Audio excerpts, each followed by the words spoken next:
Hello friends, कैसे हैं आप सब। उम्मीद करते हैं आप सभी अच्छे होंगे। और जिस तरह से ये भी कोरोना का भी दौर चल रहा है, इस कोरोना के दौर में अभी आपको घरों में रहना है और आप सभी अपने अपने घरों में तो हो, सेफ हो, सुरक्षित हो, ठीक है। और ये जो ऑनलाइन क्लास है इसको जारी रखनी है। तो आप घरों में रहकर ये हमारी ऑनलाइन क्लास आप पढ़ाई कर सकते हैं। और आपको पता होगा मेरा जो आपका ऑनलाइन चैनल है MK मिश्रा केमिस्ट्री क्लासेस, ये MK मिश्रा केमिस्ट्री क्लासेस जो हमारा यूट्यूब चैनल है, आप इस चैनल को अधिक से अधिक सब्सक्राइब और अधिक से अधिक शेयर करें ताकि सभी तक हमारा लेक्चर पहुंच सके। तो बच्चों, पिछले वीडियोज में, लास्ट वीडियोज में हम आपसे डिस्कस किए थे, मैंने ये किया था रेट ऑफ रिएक्शन क्या होता है, रेट ऑफ रिएक्शन क्या होता है। और आज हम लोग पढ़ेंगे रिएक्शन रेट के टाइप्स के बारे में। तो हम लोग रिएक्शन रेट्स के दो टाइप्स होते हैं और मैंने बताया भी था, जो एक एवरेज रेट होते हैं और दूसरा होता है इंस्टेंटेनियस रेट। तो चलिए हम लोग आते हैं आज एवरेज रेट के बारे में। तो नोट कीजिएगा हमारे साथ, लिखिए average rate of reaction, average rate of reaction, और जिसको हम लोग बोलते हैं एवरेज रेट। अब देखिए, एवरेज रेट का मतलब होता है जब किसी रिएक्टेंट या प्रोडक्ट के कंसंट्रेशन में जो चेंजिंग होती है, वो चेंजिंग क्या होती है, उसमें टाइम इंटरवल थोड़ा ज़्यादा लगता है। अगर कोई रिएक्टेंट प्रोडक्ट में कन्वर्ट हो रही है तो वहाँ रिएक्टेंट को प्रोडक्ट में कन्वर्ट होने में टाइम इंटरवल जो होते हैं वो थोड़ा सा लिमिटेड, यानी वो टाइम लगता है, वो कुछ टाइम्स लेता है, कुछ समय लेता है, और रिएक्टेंट क्या होते हैं, प्रोडक्ट में कन्वर्ट होते हैं। तो इसको हम ऐसे लिख सकते हैं, change of concentration of reactant और product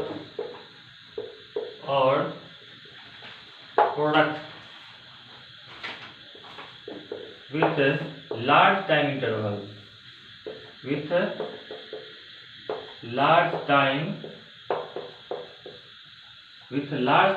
interval, is called average rate। तो एवरेज रेट जब टाइम जो आपका होती है वो समय लार्ज टाइम लगता है, और समय जब लार्ज लगेगी, अधिक समय लगेगा, तो आपको रिएक्टेंट की जो कंसंट्रेशन में क्या होती है, चेंजिंग होती है, प्रोडक्ट में कन्वर्ट होता है। तो इसको हम लोग कैसे लिखते हैं, एवरेज रेट को मैंने बताया भी था पीछे। जैसे अगर मेरे पास अगर कोई रिएक्शन है इस टाइप की, ठीक है। अब हमको यहाँ पे देखना है, यहाँ से हम लोग एवरेज रेट, हम लोग इसका आर एवरेज कैसे लिखेंगे, एवरेज रेट। तो एवरेज रेट इस रिएक्शन का लिखा जाएगा, चेंजिंग होती है, रिएक्टेंट है, ये प्रोडक्ट होगा, तो रिएक्टेंट का कोफिशिएंट, ये स्टोइकियोमेट्रिक कोफिशिएंट आगे में 2 है, तो इसे हम लोग डिवाइड करेंगे तो क्या हो जाएगा, 1/2 हो जाएंगे। और डेल मतलब हम लोग कहते हैं जब डिफरेंस होता है ज़्यादा का, लार्ज, हाँ, तो यहाँ पर डेल लगाएंगे। डेल क्या होगा, A अपॉन क्या होगा, डेल टी। वो डेल्टा का हम लोग यूज करते हैं ना, डेल का हम लोग यूज करते हैं जब वहाँ पे क्या होती है, लार्ज टाइम इंटरवल में चेंजिंग होती है, समय अवधि लार्ज लगता है, टाइम ज़्यादा लगता है, और आपको रिएक्टेंट या प्रोडक्ट के कंसंट्रेशन में क्या होता है, चेंजिंग बदलाव होता है। तो डेल्टा, अब देखिए इक्वल टू, यहाँ साइन देंगे, यहाँ पे क्या होगा, प्रोडक्ट, तो यहाँ पे कोफिशिएंट क्या है, यहाँ पर 1 है, उसको लिखेंगे 1/1 लिख सकते हैं, या 1 निगेटिव में क्या होगा, डेल बी अपॉन क्या हो जाएगा, डेल टी, इक्वल टू हो जाएगा, यहाँ पे प्रोडक्ट का क्या हो रहा है, कंसंट्रेशन इंक्रीज कर रहा है, यहाँ तो डिक्रीज हो रही है टाइम के साथ, यहाँ बढ़ रहा है लास्ट टाइम, तो प्लस क्या होगा 1/3, यहाँ हो जाएगा डेल सी अपॉन क्या हो जाएगा डेल टी। तो ऐसे हम लोग लिखते हैं आपका एवरेज रेट। एवरेज जब भी निकालेंगे डेल लगाएंगे, और डेल्टा का मतलब होता है जब ज़्यादा चेंजिंग होती है तो ज़्यादा चेंजिंग में हम लोग वहाँ पर डेल यूज करते हैं। तो ऐसे लिखा जाता है एवरेज रेट। आप नोट कर लीजिए फटाफट, ठीक है, नोट कर लिया। चलिए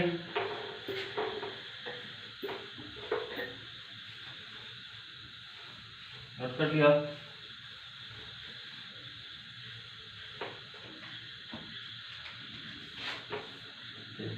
अब हम देखते हैं इंस्टेंटेनियस रेट क्या होता है। इंस्टेंटेनियस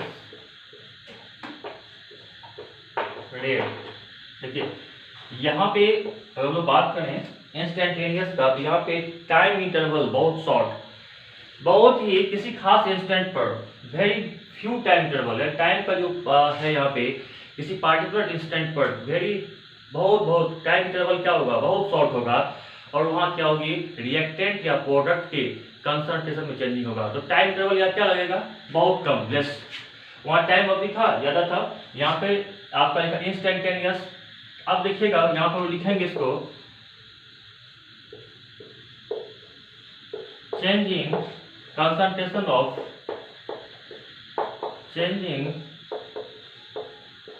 कंसंट्रेशन ऑफ रिएक्टेंट और प्रोडक्ट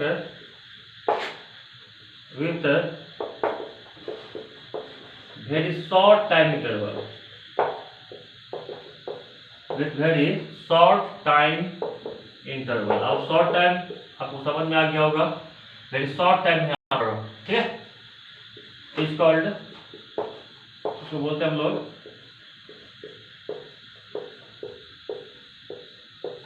इंस्टेंटेनियस रेट, ठीक है। अब इसका हम लोग बात करें, अगर मेरे पास, ठीक है, अगर ये रिएक्शन दिए हुए हैं, ठीक है, इसका भी मुझे लिखना है इंस्टेंटेनियस रेट लिखनी है। अच्छा, जब ये बात करेंगे इंस्टेंटेनियस रेट, तो मैंने क्या कहा वेरी स्मॉल शॉर्ट टाइम, तो शॉर्ट टाइम मतलब क्या होता है यहाँ पर डेल टी क्या हो जाएगा, टाइम इंटरवल डेल टी जो होते हैं ना, जो ताप, जो आपका जो टाइम है वो बहुत जीरो, बहुत जब टाइम क्या हो जाएगा आपका जीरो, यहाँ उस केस में डेल टी हम लोग क्या लेते हैं डी टी। अब डी टी का मतलब क्या हुआ, डी टी हम लोग को पता होगा, यूज करते हैं आपको कैलकुलस में, जब बहुत ही small change, very small change होता है, वहाँ पर डी टी यूज करते हैं, डी एक्स या डी वाई यूज करते हैं। यहाँ पर जब डेल टी जीरो हो जाएगा उस केस में हम लोग क्या लिखेंगे डेल टी को डी टी। डी टी का मतलब होता है वेरी स्मॉल चेंज। तो अब यहाँ पे देखिएगा डी टी हो गया, अब इसको हम लोग कैसे लिखेंगे आर इंस्टेंटेनियस, आर क्या लिखेंगे हम लोग इंस्टेंटेनियस रेट, आर का I N S equal to क्या होगा। अब देखिए यहाँ पे रिएक्टेंट कोएफिशिएंट 2 है, अब हम करेंगे डी ए, यहाँ लिखेंगे डी ए अपॉन क्या होगा डी टी होगा, D A upon D T equal to 1 है नहीं कुछ है -1, यहाँ क्या होगा बताओ डी बी अपॉन क्या होगा डी टी। आ रहा है समझ में, D B upon D T equal to, सब इक्वल देंगे, फिर हमारे प्रोडक्ट में यहाँ पे बढ़ रहा है कंसंट्रेशन 1/4 होगा, और डी सी अपॉन क्या होगा डी टी। तो टाइम के रिस्पेक्ट में, समय के क्या हो रहा है रिस्पेक्ट में, रिएक्टेंट का जो कंसंट्रेशन है वो क्या हो रहा है ना डिक्रीज हो रहे हैं, और जहाँ पे क्या हो रही है ना आपका प्रोडक्ट का कंसंट्रेशन टाइम के रिस्पेक्ट में वहाँ पे इंक्रीमेंट हो रहा है, इंक्रीज कर रहा है। तो यहाँ पे हम लोग देखे हैं कि टाइम इंटरवल बहुत कम लग रहा है, बहुत चेंज बहुत कम हो रही है, स्लाइटली चेंज हो रहा है, बहुत स्लाइटली, क्योंकि अब टाइम क्या लग रहा है जीरो लग रहा है, डेल टी जीरो है, तो डेल टी मतलब क्या वेरी स्मॉल चेंज, तो चेंजिंग बहुत कम होगा, तो हम लोग यूज करेंगे डी टी का। तो डी टी मतलब क्या D A by D T equal to, ठीक है, D C by D T, तो आपका आ रहा समझ में। तो हम लोग ऐसे लिखते हैं, रेट निकालते हैं किसका इंस्टेंटेनियस का। अगर आपके पास x प्लस 2y, अगर मेरे पास दिया है 4z, अगर आपका लिखा जाए इसका इंस्टेंटेनियस रेट लिखा जाए आर इंस्टेंटेनियस आईएनएस क्या हो गया इंस्टेंटेनियस रेट।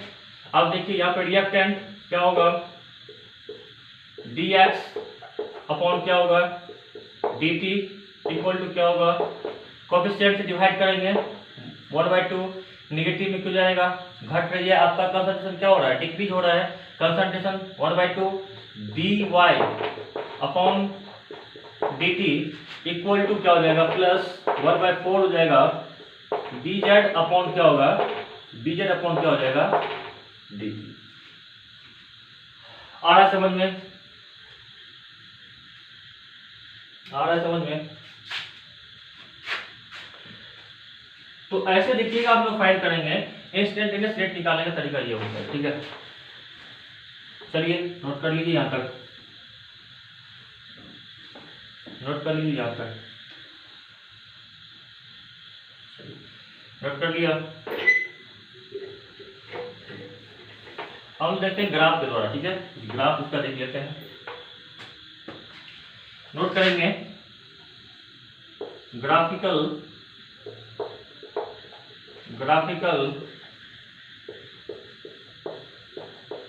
रिप्रेजेंटेशन ठीक है दोनों का देखते हैं एवरेज का भी और इंस्टेंटेनियस का ग्राफ के द्वारा हम समझते हैं ठीक है।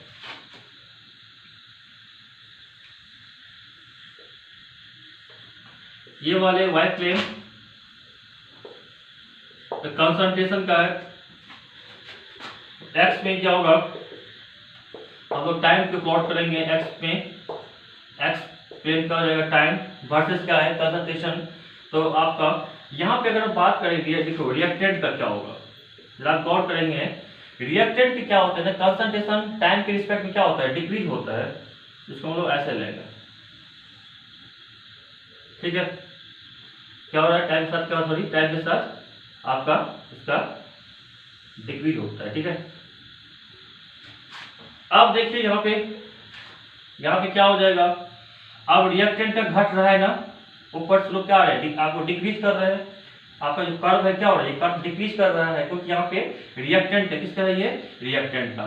अगर माना यहाँ पे ये R1 है यहाँ पे R1 ठीक है और इसमें टाइम कितना हो जाएगा इसका इस केस में टाइम मान लिया T1 है ठीक है टाइम क्या हो जाएगा T1 है और जब फाइनल क्या हो जाएगा R2 फाइनल क्या होगा R2 है रिएक्टेंट का उस केस में यहाँ प्लॉट करते हैं ठीक है यहाँ लेते हैं T2 नोट कर लिया।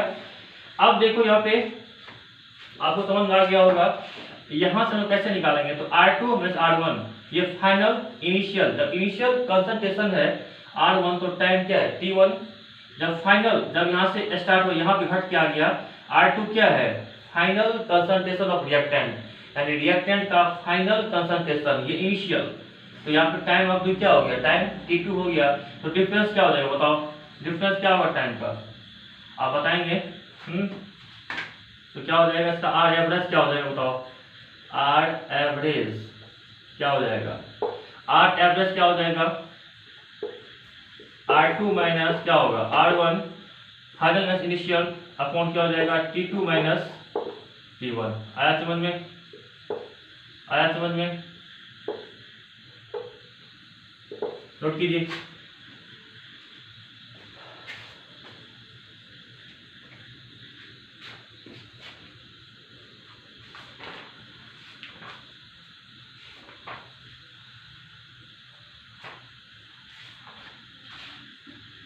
नोट कर लिया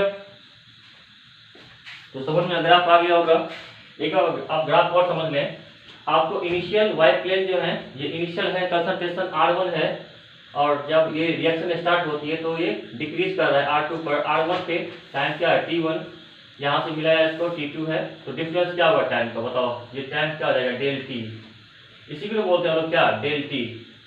आया समझ में कितना डिफरेंस हुआ टाइम का यहाँ से यहाँ T1 T2 कुछ तो समय लगा समय अब आप देखो चेंज लग रहा है तो लास्ट टाइम मैंने क्या कहा था एवरेज में टाइम इंटरवल ज़्यादा लगा था डेल टी यहाँ से यहाँ चेंज होगा R2 प्लस R1 अच्छे यहाँ पे क्या लेंगे यहाँ पे जब आपने गौर किया रिएक्टेंट क्या है तो क्या हो जाएगा निगेटिव में तो ये ग्राफ क्या हो रही है डिक्रीज हो रही है ग्राफ घट रहा है रिएक्टेंट का घट रहा है कंसंट्रेशन तो निगेटिव हो जाएगा, माइनस R2 मतलब क्या होगा T2 - T1 हो जाएंगे। तो बहुत सिंपल है, बहुत क्या है, सिंपल है। अच्छा अगर ये रिएक्टेंट है, अगर इसी का अगर हम लोग फाइंड करें इंस्टेंटेनियस तो क्या करेंगे बताओ, किसी पार्टिकुलर पॉइंट जो हमारा ये है कर्व है, इस कर्व पे क्या करेंगे हम लोग ना, टेंजेंट डाल देंगे। अब ये टेंजेंट डाल दिया, ये टेंजेंट, तो ये टेंजेंट इस कर्व को देखो बड़ा गौर से, इस टेंजेंट जो मैंने डाला इस कर्व पर जहां पे टच करता है, जहां पे टच कर रही है आपका, ये शो करेगा हमारा क्या चीज, इंस्टेंटेनियस एट पार्टिकुलर इंस्टेंट पर। यहाँ पे प्लॉट करेंगे टाइम, ठीक है ना, तो ये क्या हो जाएगा, कोई खास टाइम अवधि पर। ये तो देखो भाई यहाँ पे आ रहा समझ में, तो ये हुआ पार्टिकुलर इंस्टेंट पर, माना कि यहाँ पे टाइम 400 300 200 सेकंड है, मिनट है, ये तो खास हो गया ना, किसी खास सेकंड पर टाइम पे। तो पार्टिकुलर इंस्टेंट पे जहाँ पे टच करता है टेंजेंट कर्व को, वो शो करता है कौन सा ग्राफ, आर इंस्टेंटेनियस, क्षणिक के लिए, उसको बोलते हैं तात्क्षणिक, बहुत किसी खास क्षण के लिए होता है चेंजिंग, बहुत स्लाइट चेंज होता है। तो जब क्या होगा बताओ इसका, अब क्या होगा बताओ, यहाँ हो जाएंगे आर इंस्टेंट क्या हो जाएगा, माइनस क्या होगा, D R upon D T, यही होगा, डी आर अपॉन क्या हो जाएगा, डी आर अपॉन क्या हो जाएगा, डी टी हो जाएगा। बहुत सिंपल है।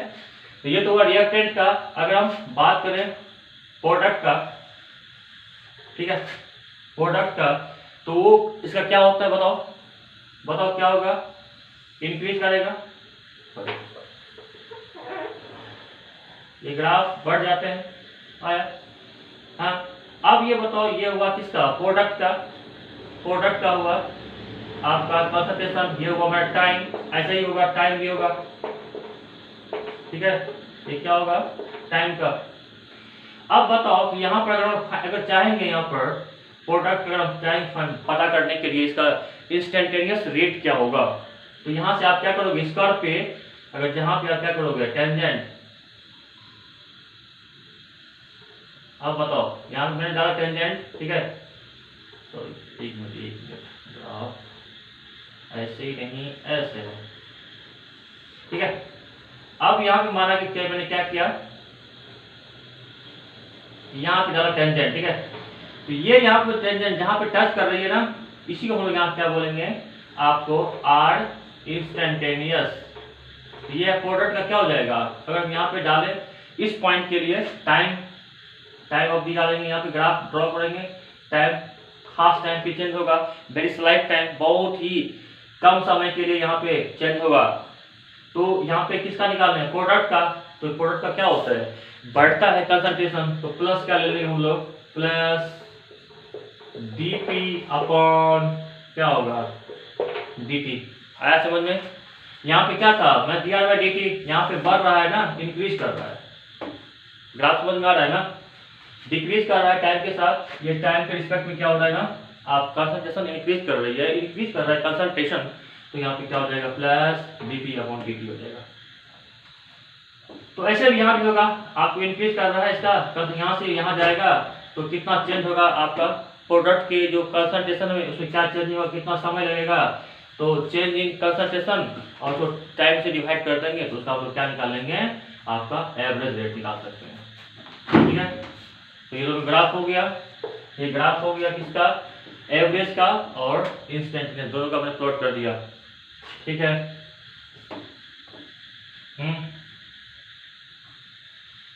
समझ में आ गया, समझ में आ गया, चलिए। तो इसमें एक क्वेश्चन हम देखते हैं, ठीक है, एक क्वेश्चन देख लेते हैं, प्रॉब्लम्स को देखना है। अभी है लॉकडाउन, लॉकडाउन में हो गया सब बर्बाद, चलो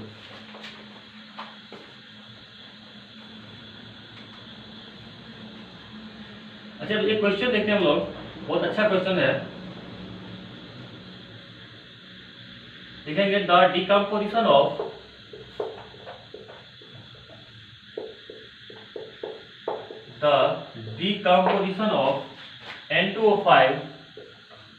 N2O5 in CCl4 at 318 Kelvin had been studied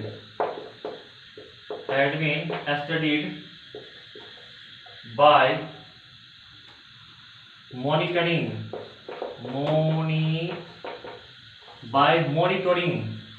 the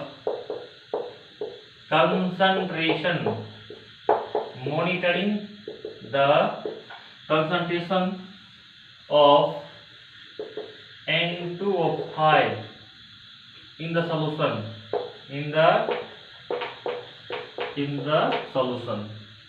Initially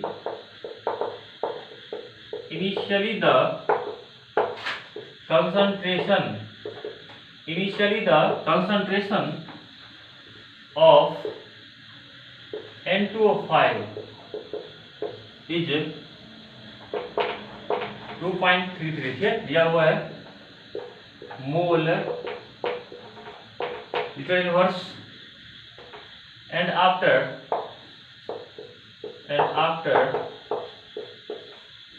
184 minutes it is reduced to 2.08 mole liter inverse. Calculate average R, average rate of reaction. ठीक है, तो आप नोट कर लिया। यहाँ पे कुछ इक्वेशन दिए हुए हैं। N2O5, ठीक है, N2O5 गैसीय फेज में है, ये डिकम्पोज होते हैं NO2 में प्लस O2 में। ठीक है, चलिए इसको बैलेंस कर दिया यहाँ पे। ठीक है, अच्छा आपको देखना है यहाँ question the decomposition of N2O5 in CCl4 at 318 kelvin has been studied. अध्ययन क्या किया है, N2O5 का जो टूट रही है, N2O5 जो डिकम्पोज हो रहा है CCl4 में, वो देखा गया है 318 केल्विन पर, 318 केल्विन पर देखा गया है। अब हम लोग देखने की the concentration of N2O5 in the solution. ठीक है, initially the concentration of N2O5 is 2.33। अब देखो स्टार्टिंग में N2O5 का जो कंसंट्रेशन है वो 2 पॉइंट कितना है 33, और उस समय जब रिएक्शन होती है तो कितना समय लग रहा है, आफ्टर 184 मिनट, 184 है मिनट्स के बाद क्या होता है ना, एक रिड्यूस होता है, एक घट जाता है। ठीक है, रिड्यूस टू कितना आता है, घट के 2.08 पे। देखो स्टार्टिंग में 2.33 था, ये समय लिया 184 मिनट, 184 मिनट्स लिया, और कितना में पहुंच गया ना, आपका कंसंट्रेशन 2.08 पे आ गया कंसंट्रेशन। तो कैलकुलेट एवरेज रेट रिएक्शन, आपको दिया गया रिएक्शन है। तो बहुत सिंपल है, कैसे बताओ निकालोगे इसका, कैसे निकालोगे, क्वेश्चन नोट कर लिया। अब देखिए, अब इसमें निकालेंगे R, लिखेंगे एवरेज रेट क्या होता है बताओ। अब यहाँ पे देखना है, तो ये रिएक्टेंट है ना, ये क्या है हमारे रिएक्टेंट। अब बताओ इस क्या होगा रिएक्टेंट का, कैसे निकालोगे इसका एवरेज रेट। यहाँ पे कोएफिशिएंट कितना है, 2 है ना, 1/2 हो जाएगा।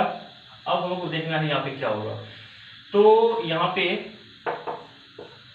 ये आपको इनिशियल 2.33, ये है फाइनल, तो कितना हो जाएगा, फाइनल कितना है 2.08। मैंने कहा था फाइनल में से क्या करोगे, आप घटाओ इनिशियल को, माइनस क्या होगा 2.33, ठीक है, और अपॉन क्या हो जाएगा माइनस, और बट्टा कितना होगा बता, कितना होगा, तो यहाँ टाइम कितना है 184, टाइम से डिवाइड कर देंगे ना। अब बताओ कोई दिक्कत है समझने में, देखो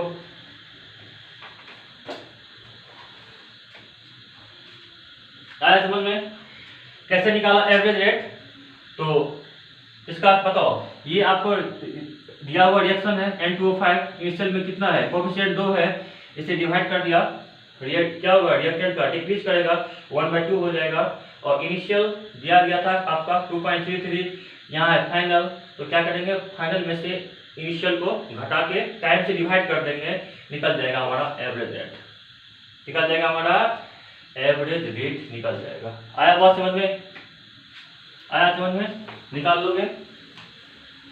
अच्छा यहाँ पर एक क्वेश्चन पूछ देंगे, यहाँ पर क्वेश्चन मैंने ये आपको बताया था पिछले वीडियोज में, लास्ट जो हमारा वीडियो था उसमें हम लोग बात करेंगे अगर NO2 का निकाला जाए रेट ऑफ अपीयरेंस। अब देखो यहाँ पर मैं एक बात करते हैं, एक बात करते हैं रेट ऑफ अपीयरेंस का, एक बात करते हैं रेट ऑफ डिसअपीयरेंस का।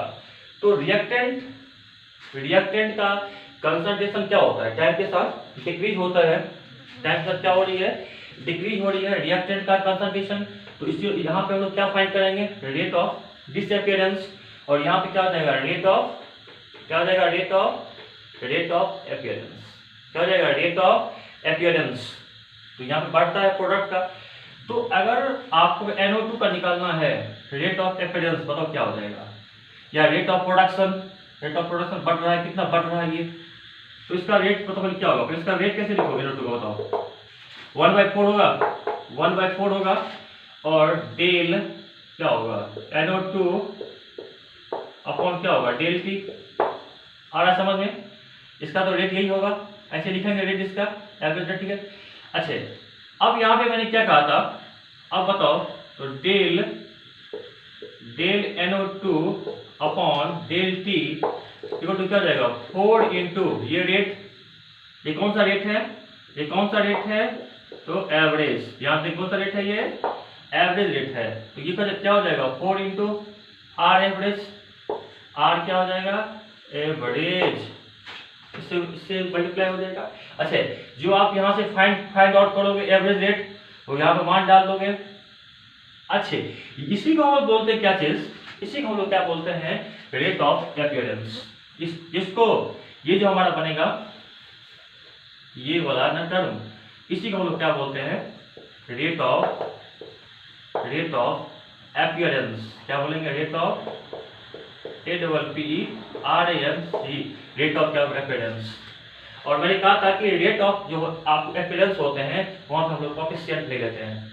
इसलिए जाके देखो वीडियोज में, जो मेरा पिछला लेक्चर है, वीडियोज है, वहां पे मैंने कहा था कि जब भी हम लोग रेट ऑफ अपीयरेंस या रेट ऑफ डिसअपीयरेंस फाइंड करेंगे, कोएफिशिएंट को हम लोग वहां पे नेग्लेक्ट करते हैं, कोएफिशिएंट हम लोग नहीं लेते हैं। तो भाई इसको यह से मल्टीप्लाई कर दे, यही तो हुआ है, यही तो हुआ। इसी को हम लोग क्या बोलते हैं, रेट ऑफ अपीयरेंस है।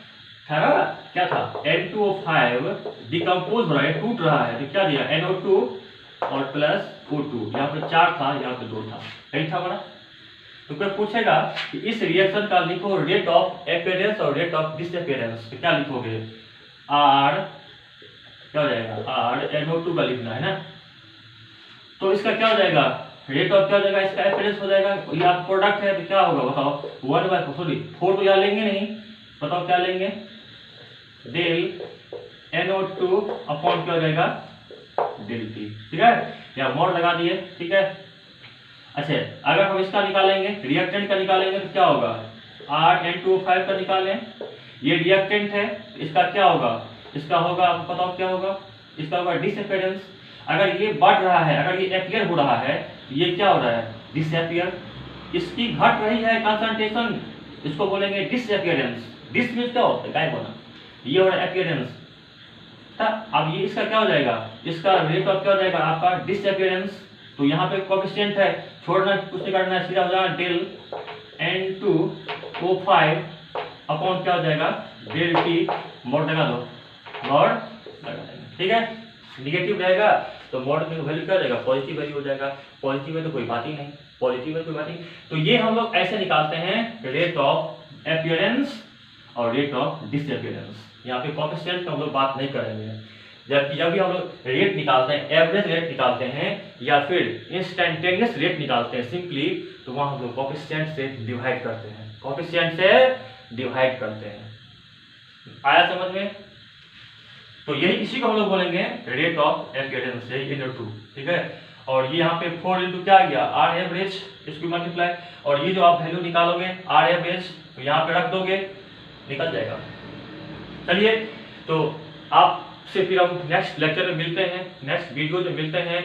आप हमारे इस लेक्चर को अधिक से अधिक सब्सक्राइब कीजिए, शेयर कीजिए, ताकि सभी तक ये हमारे लेक्चर पहुंच सके। ठीक है, तो अपने घरों में रहें, सेफ रहें, सुरक्षित रहें। ठीक है, और मैं क्या बोलूँगा, तो चलिए ठीक है, ओके, बाय बाय।